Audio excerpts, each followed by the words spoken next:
am KOKO. I made this fucking beat. Bobby stole it. Bobby, you can have it. What's up? It's Wally beaming. This KOKO. We're over here with Bobby Tesla at the Drunken Chicken Diaries. Coming and chop it up over here at Big Stu Studios. You know what I'm saying? Come have a conversation. And they'll be drinking. I won't.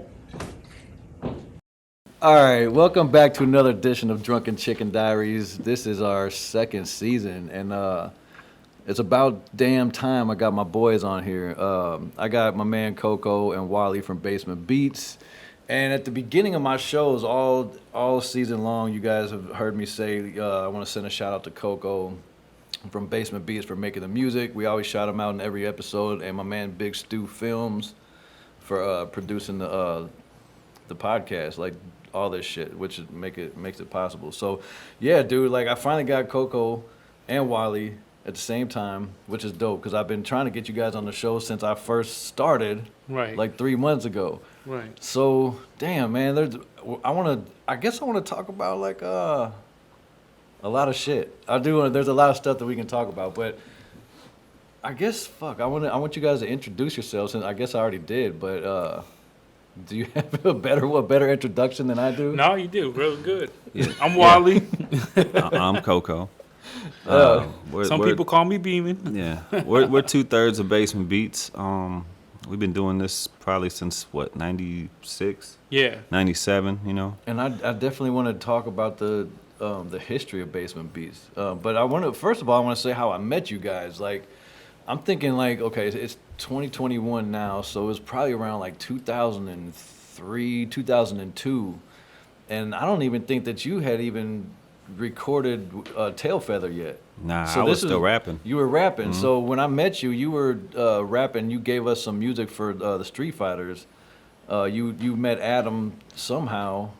Adam is one of the Street Fighters, and shout out to Adam and Steve. Fuck both of you guys, by the way. Damn. Dang. Until you come on my show, you guys can kick rocks. But yeah, I'm calling you out right here, right now. I might even post that just so you'll come on my show. And they're still my homies. But Yeah. But I talk to Adam every once in a I've been trying to get them on my show, and they're like, I'm busy, or I'm doing this, I'm doing that. I haven't right. talked to Adam in I don't know how long. But you know, it's one of those things when you don't talk to somebody for a long time, then you run back into them. It's like time never went by, and Yeah. like you guys are still talking about old shit, and that's how me and Adam are. Anyway, Adam from the Street Fighters. Back in the day, I used to ride motorcycles with a group called the Street Fighters, and we would film ourselves doing dumbass shit, and they were like crazy on the highways, and I wasn't as crazy as they were. But everything that we did, all of our movies had local artists, right? So that was a thing. That was our thing. So we had local rock bands and local rappers like make music for us. And then Adam came back to the studio one time and played us this rap song, and he was like, "Yeah, it's this local dude, local rapper, and he's a white boy." And I'm like, "All right." So we listened to it, and the shit was dope. And then I saw like a video of you. It might have been, YouTube wasn't even around back then. But I don't know how I saw you, but we saw you, and then that's when we got introduced to Project Steadfast.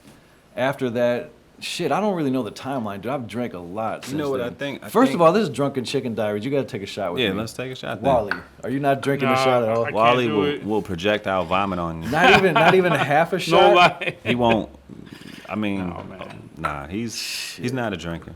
I fell for the vaccination shit, so that might fuck with that. So Tatum, who doesn't drink, did 4 shots with me. Really? what? And he was feeling really groovy by the end of that show.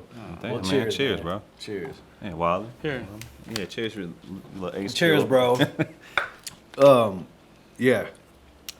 All right, real quick, dude. I mean, I want to get into that, but so I think I've talked to you guys briefly about like what Drunken Chicken Diaries is, and I came up with this idea like a year and a half ago, and because I saw these college dudes drinking. I don't know how I stumbled upon their video, but you know how you go down rabbit holes on YouTube and you end up watching fucking Martha Stewart or some shit. Right. And I saw these dudes like drinking shots and filming themselves, and it was like they were doing a podcast in their living room.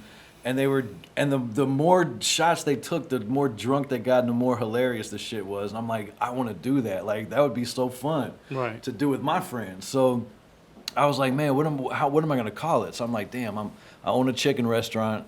So like, fuck it, Drunken Chicken Diaries, and it just popped into my head, right? So I called my graphics dude, and I was like, make this logo for me of a drunk chicken and call it Drunken Chicken Diaries. So he sent it back to me. I'm like, that's awesome. So I hit up Rob Ruger. You guys might know him. He's a photographer, and I hit him up because I've known him since the second grade. I'm like, dude, I want to shoot this this podcast. Will you do it for me? He's like, yeah, let's do it. But me, I come up with ideas all the time. I know you know about that. Right. So you come up with ideas, you come up with this master plan, and it just never happens. Mm-hmm. Well, I thought that's what it was. So I met Stu, and I told him the idea, and he was like, dude, let's shoot it.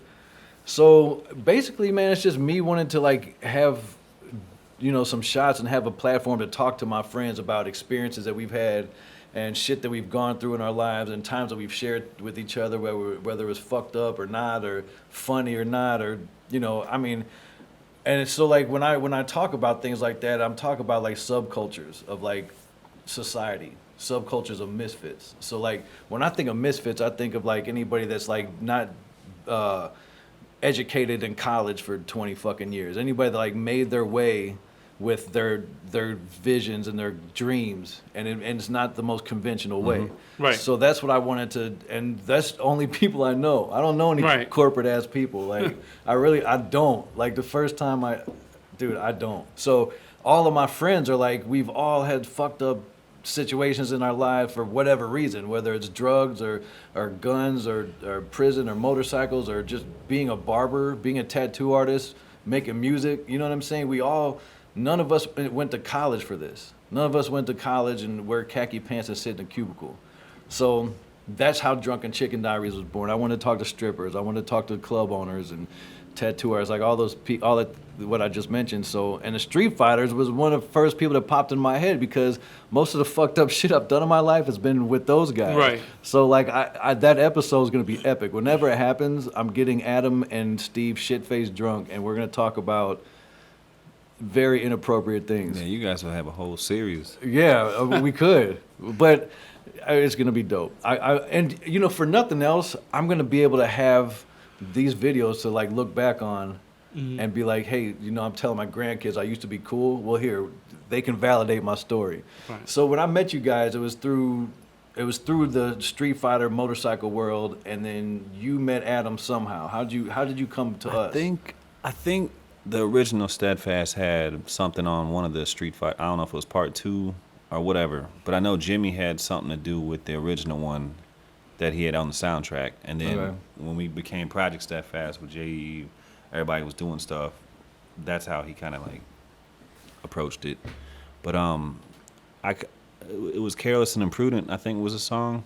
I had just literally started making beats, so that might have been like one of my top like first 5 beats. Really? If I can look back at, it wasn't long in my production game. I was starting to make beats. Okay. And Adam had said something about make that, and then you and Jimmy do it. And I remember going all the way somewhere by the Circle in Riverview, some little hood ass basement studio, and we went over there and dropped the vocals, and we were out. And the next thing I know, we were on the DVD. That's the video that I remember seeing. Yeah. Of somebody recording you. Yeah, in that's the what booth, it was. rapping. Yep. And I'm like, who's I never knew about that. I It was didn't- just me and Jimmy rolling to some hood ass house in some basement. We didn't know nobody. You know what I'm saying? We went down there and there was like Who hooked 20 that up? people. I think Adam. I remember How getting the that. fuck does Adam know? All right, well, don't know. whatever. I know he was there and I was like, damn. So that's how I met you. All right, so I met you through Motorcycle World, and then we linked up making music for our videos and shit. Yeah. And then that's how I met Wally. That's how I met J.E. And so that's the backstory of how we met. But I want to know, which I've seen you guys. I've been friends with you guys for a really long time, and I've been to interviews. I've seen you guys interviewed before, and you guys don't toot your own horns, but like just so my viewers know, like all 30 of you, these guys have platinum records on their hands. I mean, these guys have like, when you go into their studio, the plaques on their wall is like dope as fuck. And and then like my man KOKO here has a Grammy. So like, tell me about like, because I remember a story that so J.E. is the guy that produced Country Grammar. He produced like 80% of the record, and he produced Country Grammar, the song, and that was your boy, right? Yeah. Growing up, and And I remember he tried to talk you into dropping out of high school with him, Yeah. so you guys can pursue this music career. Yeah. So like, tell me how Basement Beats was formed before it even was called Basement Beats. Well, Like, how did you guys all meet? when I linked with Jay was through a mutual friend that used to work at Acapulco. Or no, I'm sorry. Yeah, no, it was Acapulco in Overland. It was a Mexican restaurant. Okay. And my boy kept telling me like, yo, this guy he DJs, he likes Wu-Tang, he likes all this shit, and he says can we cuss? Fuck yeah. I've Anyway, cursed I'm a like, lot. "Whoops." Anyways, and he was like, yo, you should check him out, blah blah blah. And we were just deep into music, man. We was a fan of hip hop, fan of rap. One night I picked him up and we went back to his house, and basically his bedroom was like some mattresses, some milk crates, a bunch of rap pages on the wall, and some turntables. And I'm like, damn, this dude might be for real. That's cool. And I was just starting to rap just at parties and, just having fun and snapping on people. And then, as time went on, we connected, man. We had the start of our friendship was through music. And About how old were you? Or you're still in high school? I was 16. I mean, I Okay. had the Cutlass. So, yeah, that's when I picked him up. Was he working at Jack in the Box then? No, I picked him up at Jack in the Box. He was working at Hacienda. Okay. There's a little Mexican joint off Woodson. That's funny. And then as hell. time went on. He went out the basement from making beats and scratching to go into the studio. At Saints. When Saints, Sounds of D2 Saints. opened in that, and that's where we met Wally, because Wally was always in and out, on the humbug rapping, or I got an idea for that, and So you were at Saints too. Mm-hmm. Yeah, I used to go to Saints. I used to work at my dad's store, and I worked long hours or whatnot. And then I would, after we'd close, I'd sneak over to Saints to see what they were doing. And The corner store, the on Utah and Minnesota Yeah, yeah, Avenue, yeah. So I would sneak over and see what they were doing, see what the Lunatics were doing, because when I met Spud first. I met him at McMurray Music, Okay. and he had a problem with one of his keyboards. It was a Kurzweil, and I knew Kurzweil. Okay. I just happened to be there, just shopping, playing with the beat machines over Right. there, and I helped him out with his problem. It was like a disk drive problem or something. And he was like, hey, man, where you make beats at? What do you do? I'm like, I really just come here and play with the beat equipment. He was like, man, we over there at Saints. You know where Saints is? I've never been to Saints. I just came to St. Louis like 2 years before that. From where? Oh, man. So, Were you born in the United States? yeah, I was born in Denver, Colorado. I was born in Denver, Colorado. When I was 8, I moved to Milwaukee. And then when I was 14, my dad just took us to Jerusalem.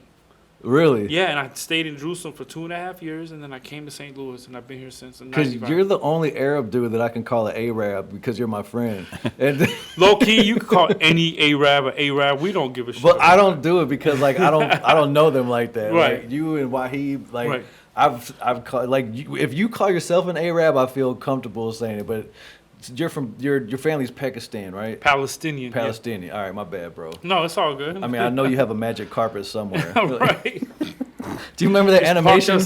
Yeah. Oh, yeah. oh my God, if I can get Dude. that right now. Oh, bro. That was the funniest shit ever. But I only Shout out saw to it Brian one Loss. time. Everybody saw it like 100 times. I saw it one time. They didn't even want to show it to oh me. my god, dude, That like, shit was hilarious. That shit was in production for like 3 months. Wally had no idea, and we got this inside joke. They love doing inside jokes on Yeah. me. dude, it was the funniest shit ever. So we'll get around to that part of our lives in a minute. But so you guys all linked up around the Saints studio and shit, Yeah. right? Yeah. So Country Grammar happened. Were you around for any of that? Oh no, I was Were I you was the involved first at all? one to rap on Country Grammar. Let that be known. Yeah, Me- he was me the and first J.E. one to rap on the beat. Me Okay. and Jay.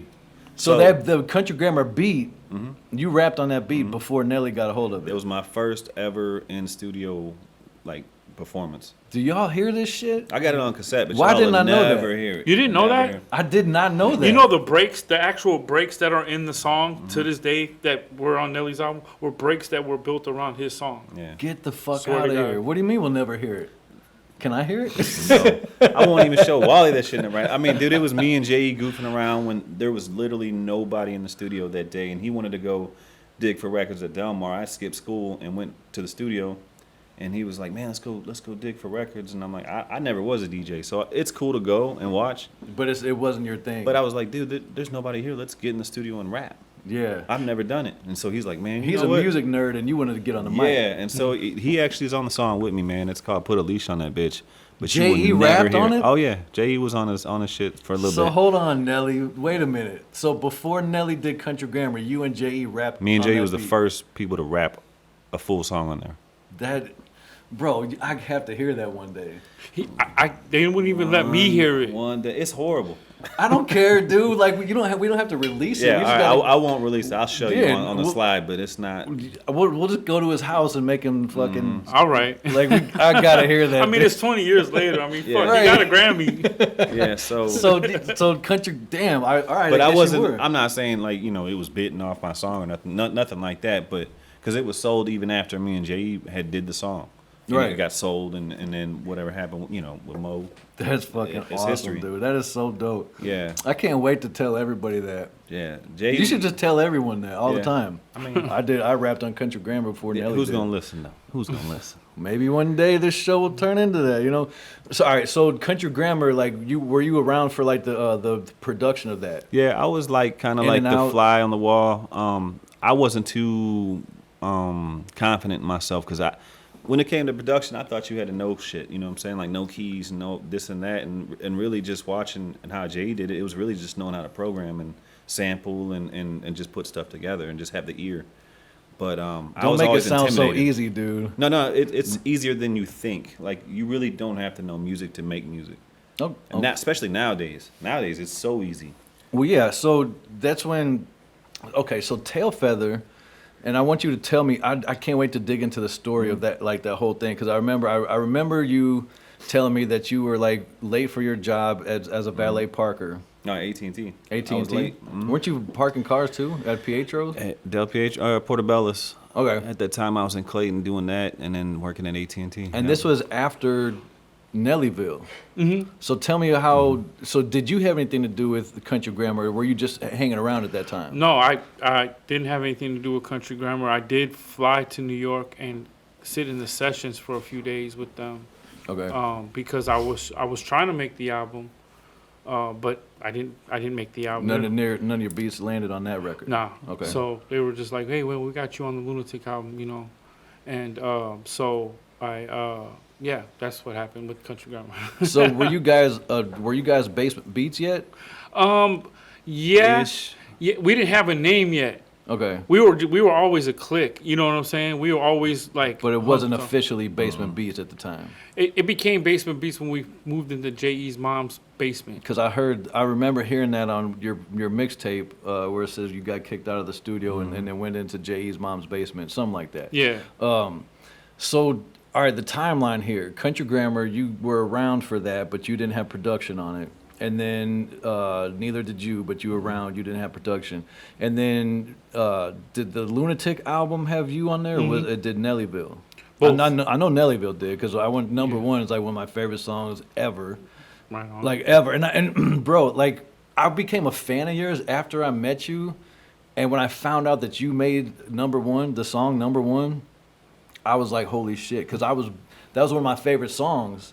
Even after Country Grammar, like number one, I edited a whole video of my son playing football to that song. Nice. And then I met you. I was like a fan. So it was really dope. So tell me about like when you did production on the Lunatic record.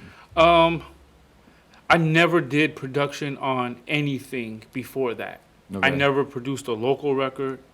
I would like rap on records with J.E. and KOKO, but as far as beats, I never landed even a local record. Nothing. But you had some beats. I made beats. I was making beats. I was making beats with J.E. We were just stockpiling them, and then the Lunatics would be on, like they'd go out on tour, and then they'd come home a couple of days, like Tuesday and Wednesday to be home, and then they'd leave Thursday, be gone all the way until Monday, Right. come back Tuesday, Wednesday. So we would have this,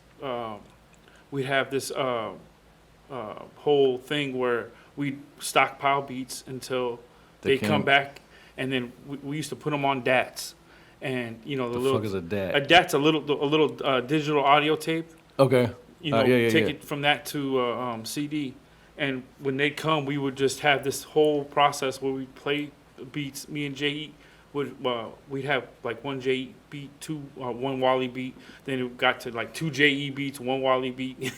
Because J.E. was always Then just 4 J.E. all beats. over it, And then so they'd be like, okay, put that on CD, put that on CD. Go to the next one. Put that on CD. And then they'd have fresh beat CD, go out on tour. So what song did you do? What song has your production on the Lunatic record? I did This Is the Life. Yeah, I did Murphy Lee's solo song Scandalous. Okay. And then I did Boomty Boom. Oh, that's hard. I like that. I think I knew that though. All right, so that was your introduction into actually producing, right? Yeah, And Boomty Boom was actually me and him. Yeah, Okay. that was originally Yeah. me and KOKO's song. Yeah. That's hard. Because it was a bass, And you rapped on that. Mm-hmm. You didn't do the beat. Nah. Okay. So how did the number one song happen? Like that was the same way? Yeah, when actually it was crazy because we put it on CD for him, and I just remember we met up with him like a week later. We met up with Nelly and them over at the airport. If you guys don't know number one, I'm about to play it real quick. Right. Nah, tell him the backstory about. Like, tell him where the hook. He's on the hook. Oh yeah. Yeah, he had a song to this before. You did? Well, yeah. Well, not to the actual Not to the beat. Yeah. And if you listen, he's on the hook. Number one. Oh, that's you? Yeah. Yeah, dude. This song right here. Salute to you, bro. Thank That's you. honestly one of my favorite songs. One of my favorite songs ever. Like, yeah. I So, appreciate that, man. No, I had this hook. You remember that? I don't know if you remember that one song. Here goes the number one chief rocker, number one chief rocker, number one chief rocker. Lords of the Underground. Lords of the Underground. I remember Lords of Underground. Right. So I just back in the day, they used to call the block that my dad's store was on the M block. Okay.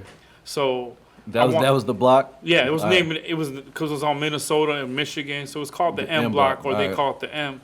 And I wanted to make a beat with that as a hook. Number one, M blocker, number one, M blocker, number one, M blocker, and I wanted like my homies to rap on it from that neighborhood, and they, it never happened. So I just took that same kit that had my voice going number one, M blocker, number one, but I just used it number one, in that beat. When I made that beat in like 7 minutes with J.E.'s cousin. He played all our the guitars. guitar, yeah. T.J. Oster.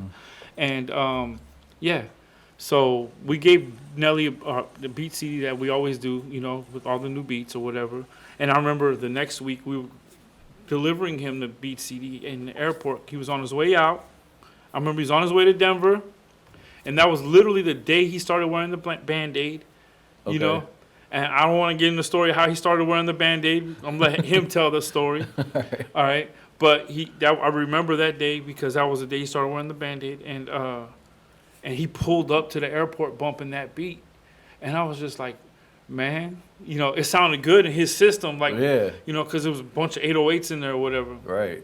So I didn't think nothing of it because, there was a few beats he would bump on mine that he never did nothing with. And I didn't know that he was going to actually do a song to it until we were doing because we did Ali's album first before we did Nellyville. Okay. It just didn't come out before Nellyville. Okay. While we were doing Ali's album, I was going through beats with Ali, and I ran across number one. He goes, oh, go to the next one. Nelly got something crazy to that. I'm like, really? Yeah. That's how you found out about it. Yeah. That's hard, man. And then number one just became, man, that's a classic. That's a classic record, dude. Yeah. And then so like you still weren't in the studio with them, like making beats. Yeah, I was sitting there still in the apartment working jobs, and Jay and Wally are shining, pulling up in Escalades and rocking ice and feeling themselves. Because that's the thing, bro. Like I remember when I met you, you had the cranberry Escalade, and we were at Jay's house playing Guts, and I beat you for like $300. Our first time hanging out, you owed me like $300, and you had to go to the Quick Trip to the ATM to pay me. That's And And you were so mad, but because when you play Guts, you get real passionate about that. Guts is a game. It's a betting game. So fun. It's like It's a 2-card bluff. it's a And 2-card it bluff, gets but serious. it gets very serious. I remember I played with your wife, and I don't know, you guys weren't even married at the time, but she was mad because, or Stephanie, her sister, I don't know, I beat her and she was mad because I gutted Beginner's luck. everything. Oh yeah, that's right. I was always gutting, and like, anyway, it's a bluffing game, and I was always like just calling everybody out, and I ended up winning. But I met you, and that's when you had the Cranberry Escalade, and I was a big fan because of the song, and you still hadn't made the tail feather beat. Nah, man. At that time, I was still trying to find my way. Like I said, I was trying to rap, but I didn't know. Like when we went up there on Free City, and I took my demo to Loud Records with Todd Moskowitz and Chris Lighty, and I don't even think we told them who it was, and we played it, and they were real excited about it. I had like 5 or 6 songs, and once they said, you know, who's this, and they pointed at me.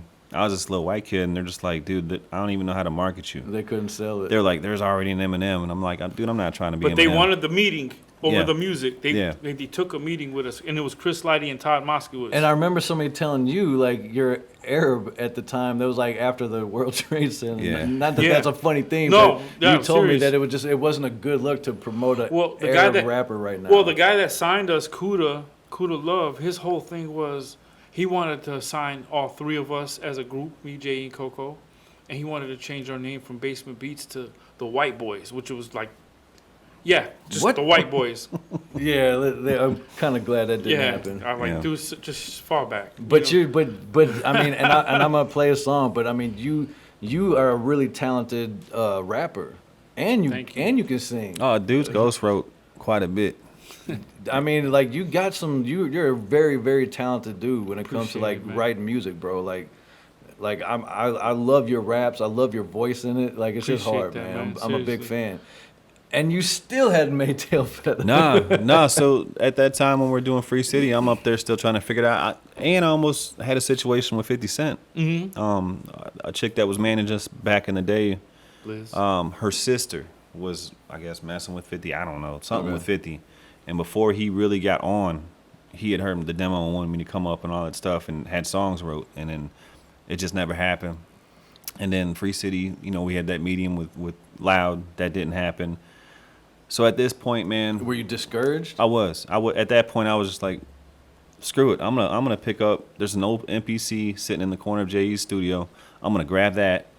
He hooked me up with somebody who had a keyboard. I bought a Trinity off of somebody, hooked it up, and literally started learning how to like sequence the beats and Because just sample. you were just rapping at the time. just rapping. and so now you're like, fuck this, man. I Yeah. need to learn how to make beats. I mean, I've been there the whole time. I wish I would have started making, beats back in the day, but it's kind of like, who knew, Yeah. You were intimidated by it, and I was like, scared of it. Like, I why? can't do this. Yeah, You know what I'm saying? I just didn't feel comfortable, like, I can make a beat. right. I was never musically trained. I always loved music, but how do I do it? And then when I seen J.E. was never none of us, right? You weren't.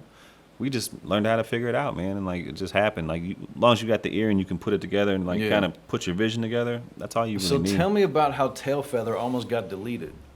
Because I remember you telling me this story about Oh, how yeah. you were like leaving, and I tell the story a lot because when I hear that song, so when the song I'm talking about, Shake Your Tail Feather with Murphy Lee, J.E., and Diddy on the Bad Boys 2 soundtrack. And this song is like one of the biggest songs to ever hit hip hop, like anywhere. I mean, it's a Yeah. huge record. And I mean, like I told you, I've been in Mexico, dude, at a club in Mexico, and they played Tail Feather. And I wanted to just tell everybody, I was like, that's my boy. Like, I wanted to just tell everybody in the crowd, like, my friend made this song. But, that was corny as fuck. But that song almost never happened. Nah, so Because you told me the story about how you, like, made the beat and, like, were leaving to go to work, and you were going to delete it. yeah, I was gonna delete it. It was like a 4-bar loop, and then basically it was the guitars and the bass line, and I think I had some of the instrument besides the horns, and I was just kind of like, I'm late for work. I have no more tardiness. I gotta go. So I'm on my way to work. I almost just hit off and just rolled like, there'll be another one. And I went to work that day, and I came back, and for some reason I switched the sound to the brass because it just sounded more dominant. And then I had no idea about Bad Boys 2. I don't know why I put the siren and the little bell in the beginning. It just happened that way. I wanted it to come in somehow. Did that, and then we had a steadfast session. And during the steadfast session, Nelly was listening to Wally and J.E. beats and going through a bunch, putting a couple to the side, passing, putting a couple aside, and then I stood up and was like, "Yo, I make beats." For those of y'all that don't know, Yeah, you remember this? yeah. And then you. Yeah, everybody remember that one. Yeah.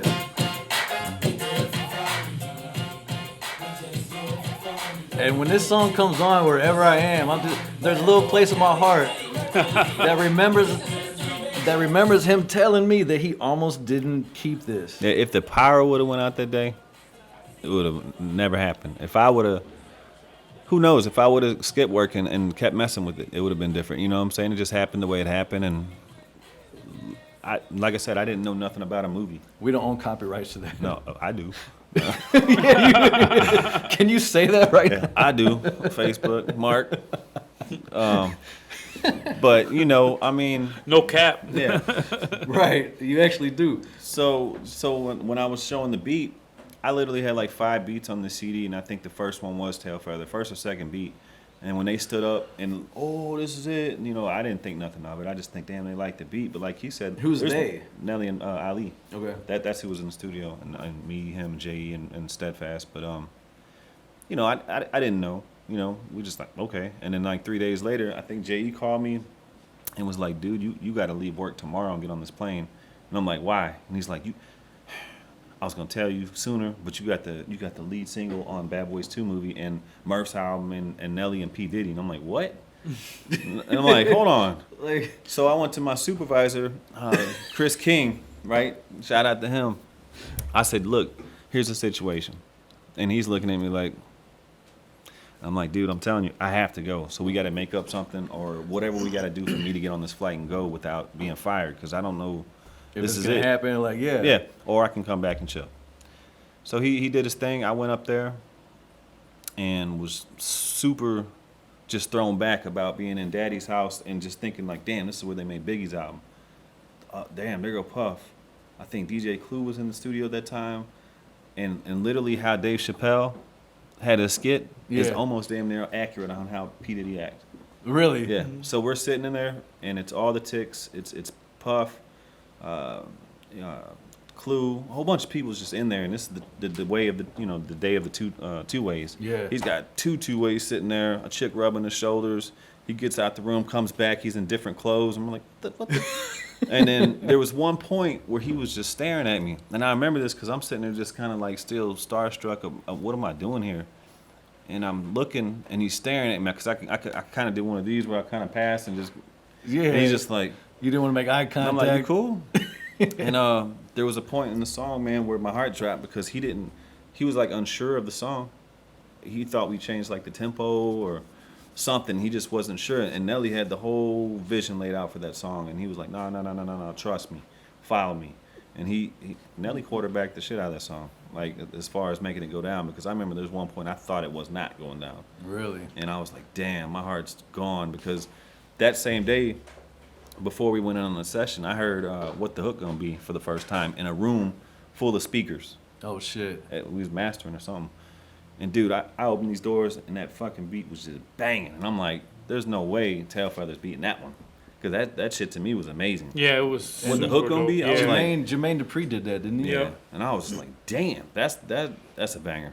Yeah. My shit's not gonna get picked or whatever, but Which it is. It is. I mean, it's hearing it like that for the first time in that room with full of speakers, it blew me back, man. Like, wow. Like Yeah. that's an official banger. That ain't fucking with my shit. Yeah, I can't even step to that. And plus, I'm new, so this is Yeah. my first placement. I don't Right. even make beats for like that, and the rest is history. It happened. Shout out So to you went from working. working to. So the crazy thing is, bro, and I tell people this a lot of times. I was like, my man was like valet parking and working a normal job, and next thing you know, he's got a two-storied Christmas tree in his house. Yeah, Like it takes one. I'm like, off of one it record. takes one song to change your situation. Like one record changed your entire life, and like that was like, bro, like I was so proud of you, dude. Like I wasn't really next to you the whole time, but I was like, man, that was just so dope when that happened for you. And that validated me. Because now I feel like he had his shot. J.E. had his shot.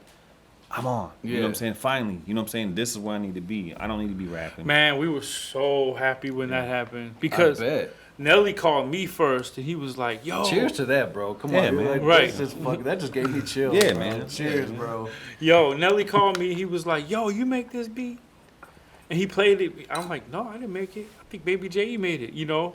And I didn't even think, because I didn't even think that, you know, that it was KOKO's beat, you know? I never heard it before, really. I just remember I came late after he played his beats, and then I came and played my beats, you know, that night that the Steadfast thing went on. Yeah. That Nelly and them were there. So he calls J.E., you know? And next thing you know, J.E. calls me like, yo, guess who's got the lead single to the Bad Boys 2 soundtrack with Puffy, Mo, and Murph.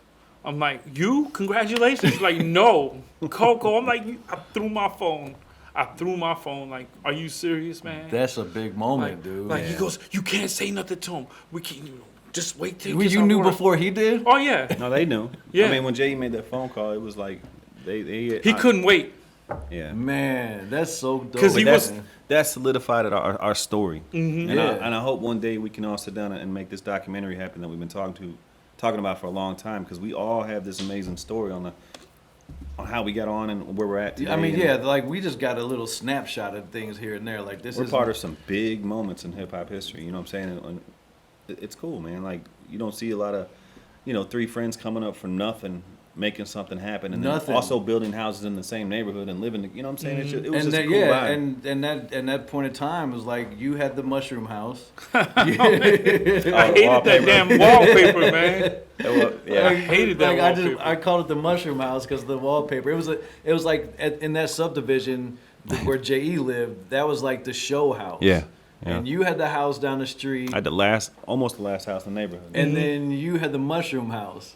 Yeah, because there I was, fell in love with that house, there was like man. the wallpaper had mushrooms on it.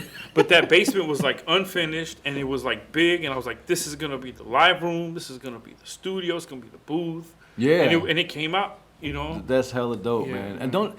So I mean, yeah, dude. I want to like. There's so many different things we could talk about, but it would take a few days. But yeah, I mean, you guys literally came from the ground, like with nothing, like with beat up ass cars and no cars and fucking fast food jobs, and then you all got nice ass houses in the same neighborhood and driving Escalades and It was a Cadillacs dream and come shit. true. It was like when I met J.E., I was blown away. I'm like, this dude has like, and he had like one tattoo, and he was like he was dorky, just like he is now. I mean, he's always been a dorky, funny dude and goofy as shit. And he just had like the nicest, like that Hummer with the fucking $10,000 stereo You gotta system. think, like, when you came in 02 and 03 and met J.E., he was living life. That dude had money to blow, and he know, did. I saw one time. I saw it was like a check. It was like a $200,000 check, just sitting in his drawer. I'm like, "Are you gonna deposit that?" He's like, "Oh yeah." Yeah, I'm no just big like, deal. It was like no big deal to him. It was like $200,000. I'm Six like, cars in the driveway. holy shit. Yeah, there was a point, man. He was super living good. It was crazy, bro. I was driving his cars all the time because he didn't want to drive, and I was like hungry, so I would just take the Hummer and go get some McDonald's. He always and wanted shit. to ride the motorcycle because he just was so happy that he knew how now. You know? Dude, I sold him that. I got him on a motorcycle, and Right. like, he crashed right in front of me. Oh my god, it was funny. But as once shit. he got a hold of that was his preferred way of transportation. for like what 1 year, Yeah. a summer. I've been trying to get him I back mean, into it, shit. but get a Harley or something. Well, yeah, Kinda but chill. that was a crotch ride. He bought an Yeah. R1 and like wrecked it like the day he bought it. Well, I like shredded the side of it, but anyway, like those times are like crazy, man. Like I've seen, like I remember all that stuff and all the funny shit. Like the band Project Steadfast. Like shout out to Jimmy, Jeremy, Matt, Brian, KOKO, and who was the drummer that came in after Brian? Switched him up. It was Brian. I mean, we had a couple that showed up and didn't work out, but a guy that stuck around, his name was Scott. I saw Jeremy at Solo's funeral, Mm-hmm. and like he came up to me, he's like Bobby, and he had long hair, and he was just like really long hair, and like I'm like Jeremy, Yeah. and he was engaged, and I was like, I was telling his fiance, I was like, "Do you know who this is?" Like, I was like hyping him up, like right in front of her. I was like, "I used to cut his hair." Right. And like yeah, those shows were like, all right, Facebook, we'll see you later. All right, man. But those shows like the Project Steadfast, dude. Okay, Project Steadfast, the band. Tell me about it. Like, tell me about the conception of like how the band and what the vision of the band was. Cause, dude, me and Solo used to talk about this. Rest in peace to Solo. We used to talk about how that band should be doing Linkin Park numbers. Yeah, I mean, how it all came about, I was going through some times, and J.E. had this beat, and I knew Jimmy, and I knew he was in a band that I think they just broke up, and he was just looking to do some stuff. And actually, that night he was kind of faded. He didn't want to do the hook, so him and his gal was out there, and we're sitting in the studio, and I already had these 2 verses laid out. I was going through some shit, you know, and basically poured it out on this record called Every Day. And I was like, man, you just need to go ahead and do the hook. I can probably rap that whole song. He was like, I don't want to do the hook. I'm fucked up. I said, just go in there and do the hook for me. And so he goes in there, and I don't even think he wrote anything. I think he just went in there and started doing it, man. And it just came out to be that record. And once Nelly heard it and basically put his stamp on, like, these dudes should be a group. We started doing more songs. Nelly had wrote a couple songs for us. We did them. And then after that, J.E. he got the band bug, you know what I'm saying? He wanted to be in a band. We put it all together. And we were compared a lot to Linkin Park just because we had the rap element and the singer and you know, the hip-hop stuff going on with the beats. And Linkin Park was super hot and at they the were the time. shit. Yeah. You know what I'm saying? And I didn't take that as a bad thing, but I felt like we're not trying to bite. It's just this is how it fell into place, you know what I'm saying? Like, Just like somebody said, I'm biting off of Drink Champs. yeah. I'm not the only podcast that drinks liquor, by the way. The fuck? Yeah. So whatever. But I mean, yeah, of course, like Linkin Park was huge at the time. Mm-hmm. They had this hardcore rocker that can sing melodies like no other and scream at the same time and then go back to carrying notes. Chester Bennington, I got him tattooed on my leg, It's actually. a dope tattoo. Like, I mean, Chester, like, fucking god of music. And then, like, Jimmy could do the same shit. So when you got a guy that can, like, hold a note, scream hardcore into the microphone, and then go back to holding a note, it was just crazy. And Yeah. playing the guitar, super talented dude. Shout out to Jimmy Hargrove. Yeah. That's the homie, Yeah, man. So I'm a huge fan of Project Steadfast. I don't know if it's because I was friends with you guys. I mean, no, the music was dope. I think that's why I liked everybody so much, because they made really great music, and we used to, like, every show, like down at the Blueberry Hill, like, we would always Oh, be man. All them shows were classic, man. Like, dude. we didn't even do a whole lot of shows together as a group, and I felt like we missed out on that a little bit because I think we maybe did 5 to 10 shows for real, and like If all of them were super big. If that. Like we've opened up for Chevelle. We did a lot of big ass shows. Story one time we did a show for, but like, man, it was just so. It's like a little time capsule when I think about it. And just back in the days, all them shows were parties. All them shows, some fights broke out to Step Back. Some of the best times of my life were during that era, dude. Yeah, like man, that was time. turn Like, up era, I got for a real. picture of me and you and J.E. and a girl that I flew in from Canada. Oh, yeah. I'm still friends with her, by the way. Shout out to you, Rochelle. She's actually my Wi-Fi password. But anyway, so when she, if you ever come to my house, that's the password. But I got a picture of me, you, her, and J.E. in front of the drink down on the landing. We were lit. Damn. And but that time period, bro, like, you had the long ass Basement Beats chain, and Steadfast was rocking. We were riding motorcycles. Nobody gave a fuck about life. Like, I mean, we loved our lives. But nobody cared if we got in trouble. Yeah. There was just what trouble? Like, bring it on. Like, we were just like hardcore. And now we sound like a bunch of old dudes talking about how cool we used to be. But Those were some cool times, man. that was like the coolest shit ever, dude. And Yeah, like, it was. and I want to ask you this because I want to ask you about the Basement Beats mixtape, which is a classic to me, and then writing as an artist, writing. And I want to ask you because as an artist, as a rapper, because you've been rapping the whole time. You come out with like Coexistence, which is dope as fuck. And then Coexistence 2. I mean, you've done a lot of stuff, bro. But like during that time, and you said you were going through shit. Like, do you feel like in order to come up with some really good music that people can really relate to, that you got to be going through some dark moments to be able to come up with some like? It depends on the genre. Like, if it's real shit, yeah, I think it helps. I think it's fuel to the tank. But if you're on some turn up shit, then you just want to rap about partying and perks and ops and money and all that shit. That's a whole different vibe. But like at that time when Project Steadfast was going through, just creating the album, I was going through some shit. Yeah. Like for real, like relationship shit. Just not. I didn't know where I fit in because when we first started Project Steadfast, I didn't do Tailfeather yet. So Right. We was literally. I was working 40 plus hours. I was in the studio probably a good 20. And you had a plus. son. And then I had a kid that was always in the studio with me. That's probably where he gets his gaming addiction now.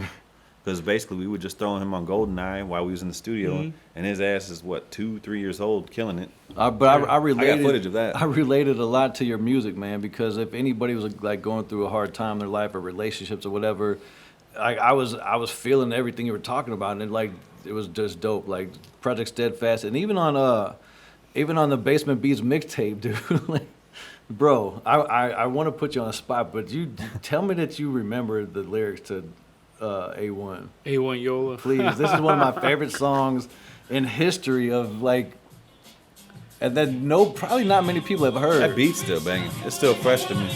Come on, man, give it to me. Oh man. You're like, eh. You know what? Any of it. I gotta listen to it like a couple of times and then I just keep. Boom, boom. Yeah. Talking about like 18, 19 years. I said dudes, costed dudes, lost them hoes. We ran across them, molded, then we bossed them. And it stands for the.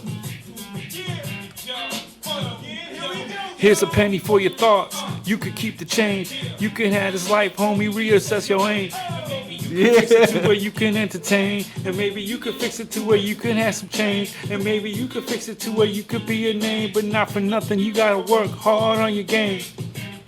You dribble far from the paint, you lose possession, so don't make it hard on your brain. That's why it's hard to maintain good composure. We find far from the lanes. We put brands jars to flames. Used to smoke yard before the fame, but fuck it. Let me find a car to rearrange like that new Hummer. I'ma have that motherfucker right. Yeah. Hey, And man. picture this. How many cats you know that had a local song like that was jamming, and then another local cat showed his respect and redid it?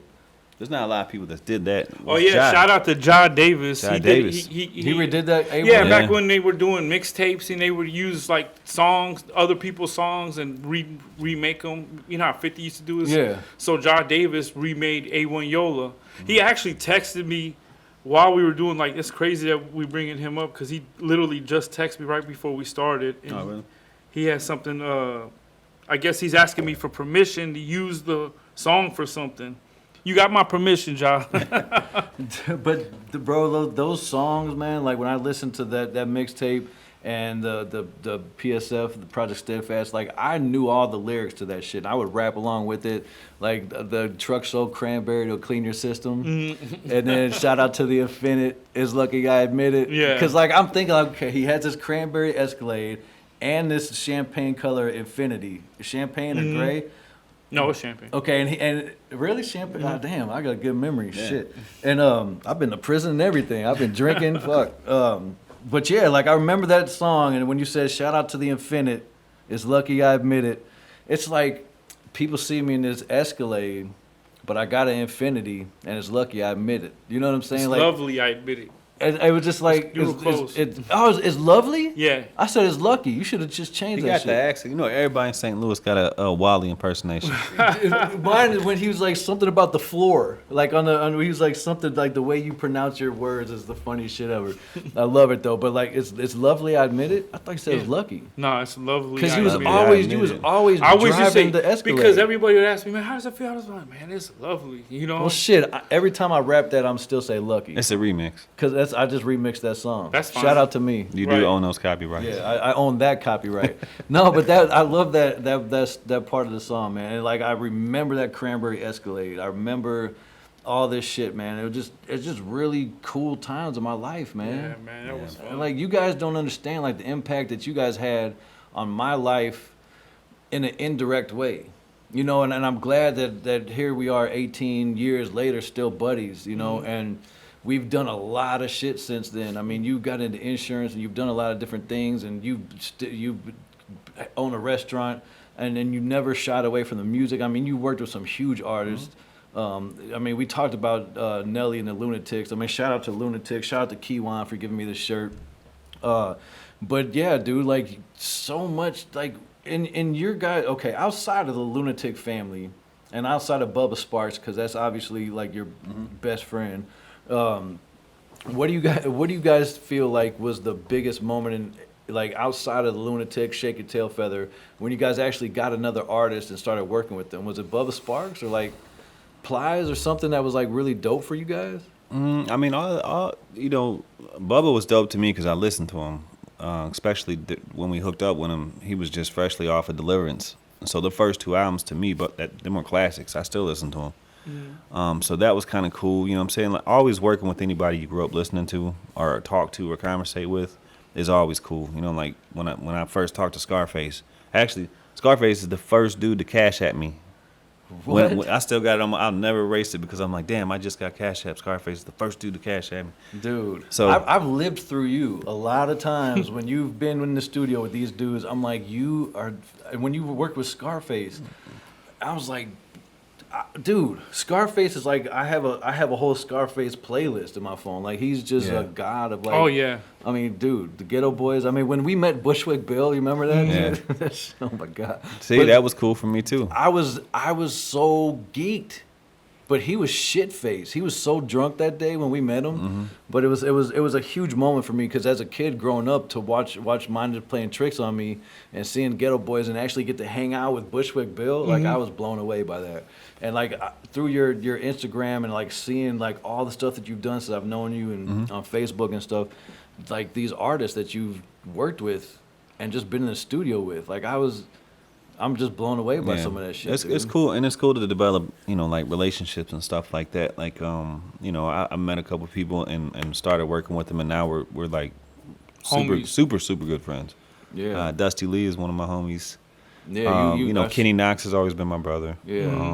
I mean, there's so many people I work with, man, that I really respect, and I appreciate, you know, not just working with them, but sometimes they bring my art out. You know what I'm saying? So it's because you can get in a rut. You can sit in your cave making your own shit and for sure. bang your head against a wall, and then somebody else comes in. It's a refresher. Like, oh damn! Like, and now you got a whole new spark. You know, that's dope, man. Like lately, I've been working a lot with Futuristic, and he's been killing the game with like streams and just, you know, he's working with Tech 9 and NF, and you know, he's real big. He's just got a new site called Indie Amplify. That kind of I like NF. NF is hard. NF's super dope. One of my favorites. Very talented guy, man. I'm a big fan of his.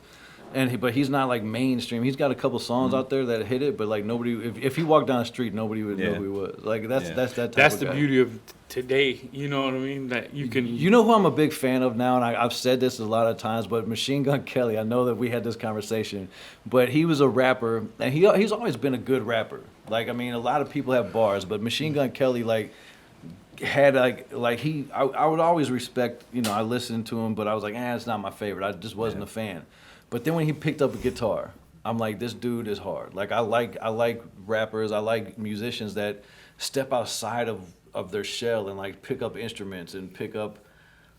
I mean, he's taking it really extreme, like with the hair and the pink and the pearls and shit. But I mean, like, whatever. That's just his. You know, thing. he was in a cover band for Tool called Nuts and Bolts. No. I'm just kidding. That was a good No, one. I mean, I think he did play around with the guitar before he started rapping, or while he was coming out. But yeah, he made a power move. I know he got with Megan Fox. Well, and Travis Like, Barker. damn, son. He was with Travis Barker, and then he met Megan Fox. And then he's doing movies. Yeah. Like, that's the rap is a segue, man. It's like what people do with it after. That's the beauty of it, man. Like, Yeah. this rap stuff can take you Something beyond. from I mean, it took Nelly to movies. You know, Nelly was on TV shows and movies and Dancing with the Stars and all that shit. Nelly So- did the movie early. Yeah, Snipes. he did Snipe. You ever seen that? Yeah. I remember that. That was like, And I don't he- even know if that was Nellyville or. No, it was Free City. That was during Free City. He did The Longest Yard. I think he should do more of that. You know what I'm He saying? did. Like, I think he should. He Nelly should did do Longest more. Yard during Sweatsuit. So tell me about Sweatsuit. So you guys, so Sweatsuit, I remember a sample that you did with the Tears for Fears sample, and I'm not even gonna play it. But That was like, I think I did 5 joints between Sweat and Suit. That was like really my breakthrough for real after Tail Feather. But Over and Over was on an album with Jimmy. huge Another record. one he co-wrote. Over and Over was worldwide. He did Let a Grand Hang Out, like he co-wrote on. Yeah, I remember. He did a yeah. lot of stuff. You know what I'm saying? Like we were there. Mo rented this mansion out in L.A. instead of like doing studio sessions. I remember you every guys day. went out there. And we was playing Guts every night, playing beats. And It then was a good Mace time. Mace popped up out of nowhere. He was in hiding from the whole world, and next thing you know, Mace is in. And he jumped on the record. Yeah, but that was like the first time Mace rapped in years, and he was supposed to come back out with Nelly. He ended up coming back out with Kanye West, but yeah, Well, yeah, I remember when Mace like just went on his hiatus and got all in the church and stuff, and then he popped on the record on Sweatsuit album. Yeah.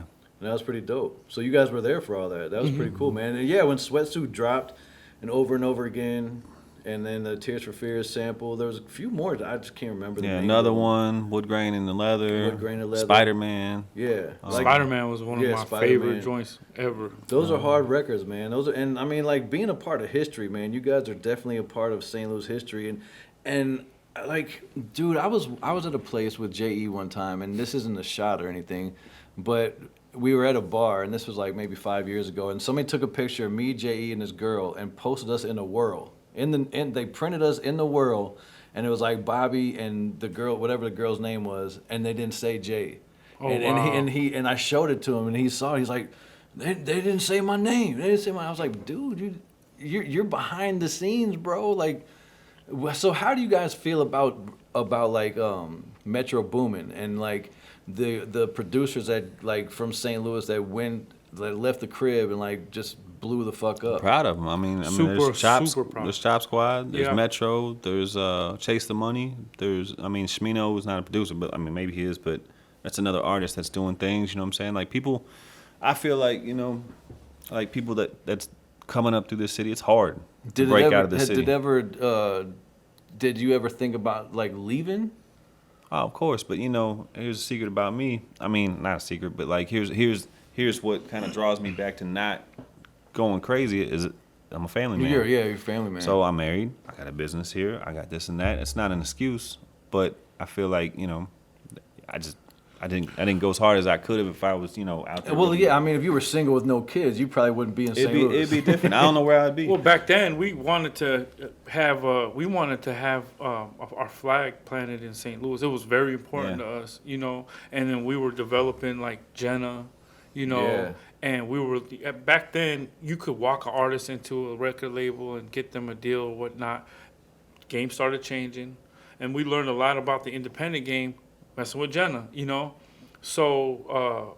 And shout out to Fresco Kane. Yeah, for sure. So like, Fresco I Kane. actually talked to him on the way here, and he's barbecuing right now. Nice. But, Barbecue. yeah, he's barbecuing. He texts me, he's like, "My G, I'm barbecuing." But yeah, I mean, so Jenna had the Dope Boy Fresh record, and then he like was doing a lot of shit with you guys, and now he's Fresco Kane. And shout out to him. Like Coke Bottle's really doing a lot of good numbers. He makes Yeah. dope music. Period. He's consistent. Super talented guy. He signed with So Def for Yeah. a while, and I mean, like, I Did a think he's song for Mariah. Got a pub deal. Like he's super talented. Like Very production, talented dude. rapping, singing. Like the dude's always always inspired. You know what I'm saying? And I love him because he represents the East Side really hard. Yeah, and that was his thing yeah. too. That was his shtick. I mean, we're and our roots run really deep in St. Louis, and I mean, bro, like I want to talk about you and these. A lot of like I'm one of those guys that saw some of the stuff that you've done, and like wished I had done that. You know a lot of that. You used to be like, damn, I wish I would have thought of that. Or like you see something you're like, damn, Boatman's Bank, like or Venture. So like you had this idea to like make these garments, make these shirts with all these old St. Louis. Like if you're not from St. Louis, you would not understand Right. this. And like you have grabbed a hold of that shit. And so tell me what you got going on with that. I mean, Member tees.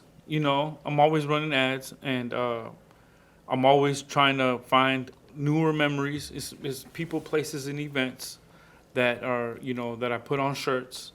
I'm not necessarily in the shirt business. I'm in the memories business, you know. And you definitely bring those out, like with that shirt you're wearing right now, Club Casino, like the old Beano. Yeah, Like when Club Casino was like, with 618 in the yeah, back. Yeah, DJ that's why. way in the back. That's why I got 618 on there. And that's a classic. And if you don't know, then you never will. You know what I'm Right. saying? Like if you don't know that era, you just missed out on some fun ass shit. Well, yeah. I mean, one day, I was my cousins over at St. Louis Grills. They wanted me to do their marketing for them, so I wanted to announce that we were going on a venture together. So I had this venture shirt made, and we took a picture because you know The old venture. Yeah, and instead of people commenting on the venture that we were going on, they were like, "Dude, where'd you get the shirt? Where'd you get the shirt? Where'd you get the Yeah. shirt?" So I'm like, let me see what they'll say about a national shirt. So I went and made a national shirt the next day, and they were like, "Dog, where do we get these damn shirts?" I'm like, I got I will you. have I'm you gonna here. do I'm gonna that. have this site for you guys up." Because by the end of the week. like, dude, when like us as like grown ass men, when we think about our teenage years, those places were like just normal to us, right? Mm-hmm. And like Blockbuster Video. When was the last time you seen one of those? So, but you and I and the three of us, we all remember going to the Blockbuster Video and trying to find the new release and being disappointed when they didn't have any. And kids nowadays don't even know what the fuck that is. Like they don't know. It was something about Blockbuster that made you hungry for candy when you went in there and overpaid for the Yeah. expensive candy and yeah. So I mean, those memories when we were growing up. So like when we see like the grocery store nationals, and was there even an S on nationals? No. Okay, it's so we just called it nationals. Yep. We put an S on there. Well, yeah, that's St. Louis. Yeah, we just put Kmart's. We put an S on JCPenney's. everything. Well, JCPenney. Yeah, JCPenney. Yeah, Yeah, JC Penney's. We Yeah. put an S on everything. White Castles. Right.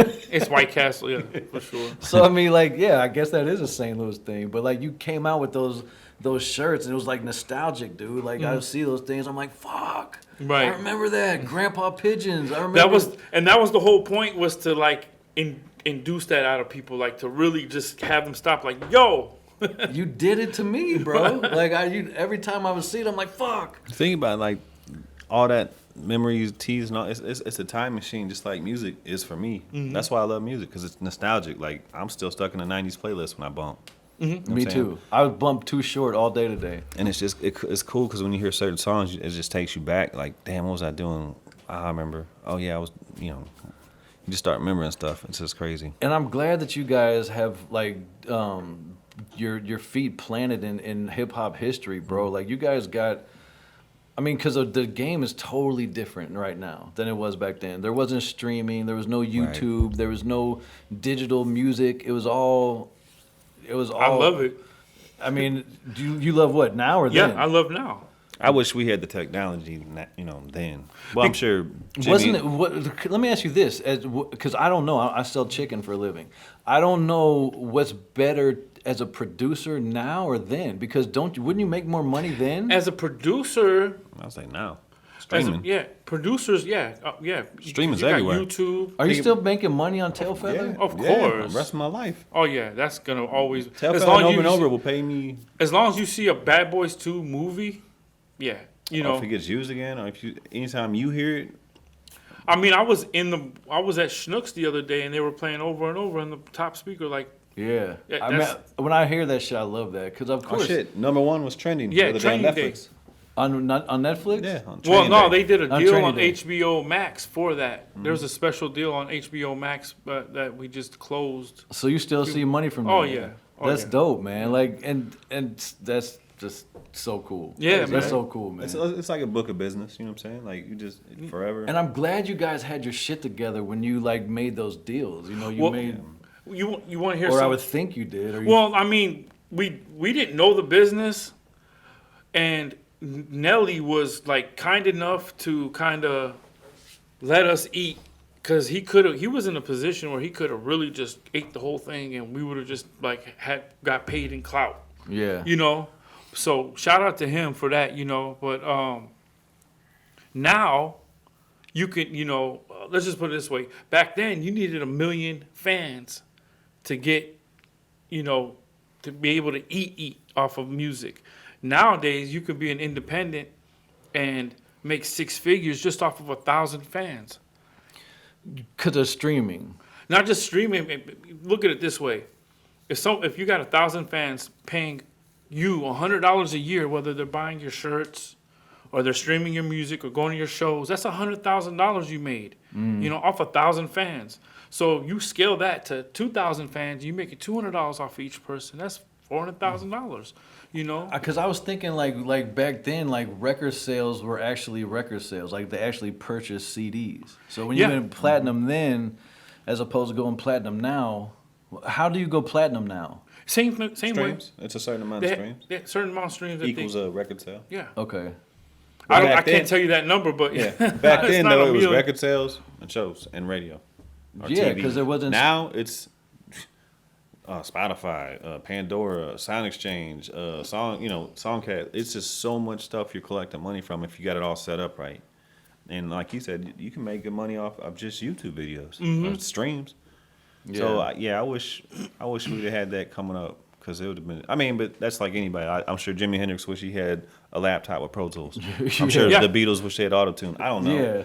Marilyn Monroe had Instagram. I mean, it'd be different, Oh, Marilyn Monroe had Instagram. Yeah. I mean, hell, if That was Street Kim Fighter, Kardashian. if there was YouTube back, Yeah. Instagram was Street Fighters, Fighter, yeah. they'd be in orbit. You know I what know. I I think about all that shit all the time. Bro, like right before I went to prison in 2007, I made a video. It's a 10-minute long video because I had left Street Fighters, not in a bad way, but it was just me and like my homies from the hood. See, Street Fighters are from like out there. So it's like me and some of my hood homies.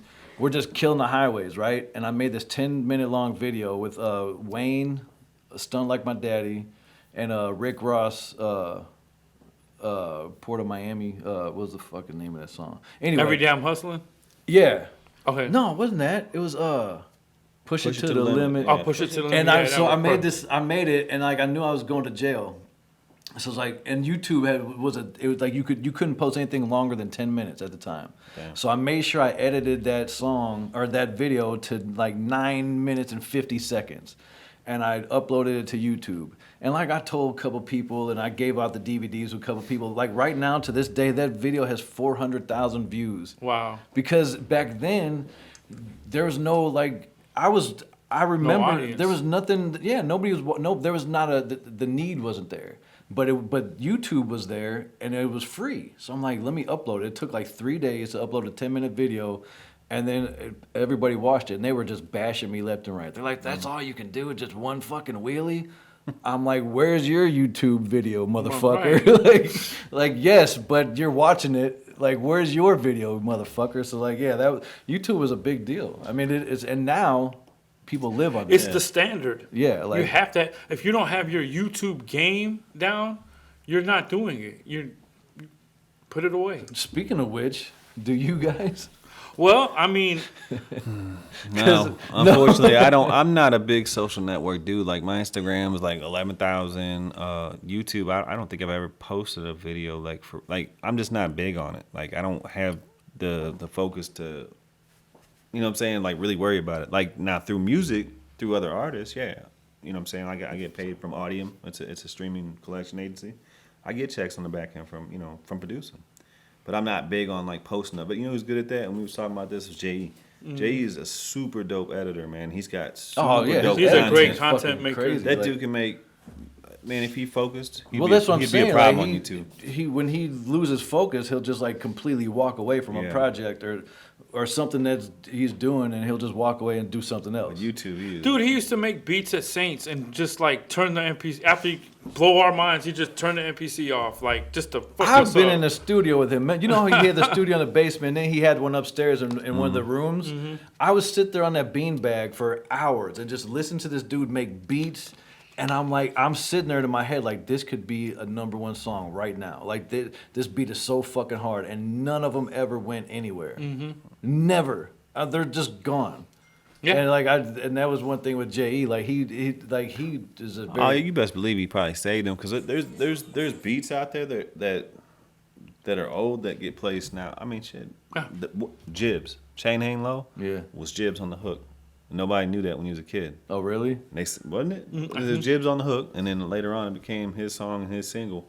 But there's shit that just sits in the woodworks, man, that you never know about because you don't really like I love this beat, but I don't know who I'm gonna show, and then it just gets lost in the dust, and then 5 years later you might show somebody, and all of a sudden, boom, the next thing you know, like over and over. Over and Over was a guitar riff Jimmy had from like '95. Weren't you guys gonna use that song for Steadfast? No. Again, Didn't you write to that song? Nah, I never did. It got almost bought one time from Ludacris, but I Okay. turned it down and I lied and said it was sold because I didn't like Ludacris's artist, Lil Fate. Was that I He was on remember. Pussy Poppin'. Whatever artist was on there, I just at the time I for real was showing Mo about it, but I didn't know where it was going. It wasn't sold yet at all, and they offered me like $5,000, and I was like, nah, it's sold. So, So but yeah, so that song, I mean, the guitar and the beat was just like so just. yeah, he had that in the woodworks from the original Steadfast, and they just never used it because I think Browse didn't like it or somebody didn't like the beat where they didn't write a song to it, and then. Going through my shit, we're trying to make a song, and I said, man, I want to make a song. Do you got anything like this? And I showed him Tupac, Never Had a Friend Like Me. That's like one of my favorite Pac songs, and it had that bendy guitar in it. He's like, it's not like that, but it's like this. He showed me, and I'm like, man, let's just do it. So how did Tim McGraw get on that? Through Nelly. I don't know. Tell them the story, dude. Tell them the whole story about how. So You he's- tell me the story. Okay, I'm like, so KOKO showed him this beat, right? Nelly didn't take it seriously. Nelly's just like, yeah, whatever. out in L.A. And then we came back to St. Louis. He showed him the beat again. He goes, I don't know what to do with this, man. It sound like. And I remember he was like, they're gonna be like, this could be some country song, And then he started goofing around. It was like all in my head, he just like was. So it started as a joke. It was a joke. Nelly wrote the whole, like, the hook, everything. Like, As a- Tim McGraw just came in as a feature and re-sang it. But it was a joke. He was like, "Oh man, they're gonna be like, oh, they're gonna curse the good book. They're gonna." And he was joking. Yeah, he was joking, and it was just a joke. And then KOKO would push it on him again, like, remember that joke? Yeah, remember that joke? Yeah. So. You at talking the- about when he called me in the morning? He called me like 2 a.m. out to the Wildwood house, and he's like, just bring some beats and whatever. And then I went out there. It was literally like 2 a.m. I woke up out of sleep because he called me, and I was like, oh shit, gotta go. You know what I'm saying? I gotta go. Yeah, Nelly calls you and said, come Yeah. to the house. And it, I'ma go. I lived probably 20 minutes from him at that time, so I make my way through the woods, and he's up with Carl Napa, and we're in the studio, and he had this dry eraser board sitting on the wall, and all these songs for Sweatsuit was done. They were checked off, or these were the stuff he was waiting on. And I seen he had a song with Tim McGraw. It's featuring Tim McGraw, and I didn't know it was Over and Over Again. So I was like, damn, you got a song with Tim McGraw? Like, what's that? He's like, it's over that beat. And I'm like, Oh, the "Get beat you were fuck like-" out of here. I said, let me hear it. And he's like, it's just me on it right now. So he played it, and I was just like, dude. And I remember Carl Knapp was like, dude, they're either going to like this shit or hate it. And they Carl? ended up liking it, yeah. Because Yeah. Carl, at that time was his engineer and his Well, mixer. shout out to Carl Napa. Yeah. That's the homie, man. Yeah, man. Good Shout out ass to Carl. dude. I One think- of the nicest guys I've ever Yeah, met. Oh, he yeah. is. And I think that night we ended up doing Wood Grain and Leather, which, and I think Nelly was just having fun with that. I didn't like the fact they put that long ass intro on it because you can't skip it. Yeah. And I think a lot of people skip that to get past the intro and they didn't never hear the song, but the song I was heard funny. the song. Yeah, the song was funny. But then that's when you found out that Tim McGraw was on your beat. So let me ask you a personal question. When it comes to money that you made off of that beat, I really want to know this, and this is something I want you to clarify for me. When it comes to, okay, KOKO made a beat, Jimmy played the guitar on the beat, so Jimmy and KOKO made the beat, then Tim McGraw's singing on it, and Nelly wrote the song. How do you break that up? I mean, me and Jimmy, usually when we work together, we just split it, make it simple. We can go tit for tat on who did what, but I mean, honestly, he did the guitars, I did the bass, the drums, all that stuff, and basically shot it. So we put in all the effort. As far as Tim McGraw, I know he didn't get publishing on it. This is how it breaks down on the song. You can look it up. It's not, whatever, but Nelly wrote the whole thing. So he got the publishing. Now, I don't know what they paid Tim. But I also know Tim used it on his greatest hits album, and actually 2 greatest hits album. He put it on his shit, and I don't know why that happened, but it was mailbox money for sure. So you don't have any publishing on that song? No, Yeah. I do. No, Okay. me and Jimmy split the beat. Okay. 25-25, and then Nelly got his 50 for writing the lyrics. So when it comes down to breaking the breakdown of a song, and this is what always wanted to ask a producer, like when you break down a song and like who gets paid from that song and how do you break it down? So you would say like, so Nelly got 50 and you and Jimmy split 50. Yeah, so each Okay. song's 100 unless you're BMI, it's 200, but it's the same difference. It's 100% of a song. And then it just depends, man. If he came in and did some horns and I'm like, oh, you cool with 10%? And you do like a producer agreement. That's how it's technically supposed to go down. Or, damn, me and Wally was going track for track. We made that beat. So so basically, let's just say for whatever reason, Tim McGraw got a check for 200 grand. I don't know, maybe 50 grand. But he doesn't have publishing. Yeah. So so when an artist is featured on something, they can theoretically not even own that song, right? Now, he might have got like some kind of mechanical royalty, you know what I'm saying? Like, I don't see why he would use it for his album and not have any kind of motivation. You know what I'm saying? He could have skipped that song. But he probably He's loved the getting damn something. song. Yeah, he got something. off Yeah, it. he probably got some not mechanical. He probably got a production royalty Something. on there. Yes, a performance royalty. I don't know anything about any of that shit because all I'm thinking is like KOKO and Jimmy made the beat. Nelly's rapping or singing, and then Tim McGraw's singing. So it's like a 4-way split. At least that's what I thought. Now, when it came to Tailfeather, I mean, I'll be transparent with that shit. That was my first song. I could have legally fought for 50% and got it, but There would be no over and over. there would probably not be a lot of shit after that because you would have Nelly put me on that and that song. would have been kind of a dick move on your part, or it might have like put you in like a Shoot It would have been foot. like, damn, bro, you ain't grateful. Yeah. Like, and I was totally 100%, but I was also wet behind the ear. But I listened to my lawyer, and looking back on it, I probably wouldn't change it because it was literally Nelly quarterbacking that song from beginning to end. It almost didn't happen, I felt. Like I said earlier, because Puff was, and then when Nelly tried to do the chant part, he fucked that up. And that's why you hear them dudes that's on it now, they came in and laid that shit smooth as butter. You know what I'm saying? Well, and then Puff had a writer. I bet Diddy's happy about the song now. Oh, yeah. shit. He won a Grammy. Yeah, you guys got a Grammy. How did that feel, bro, when you won a fucking Grammy, dude?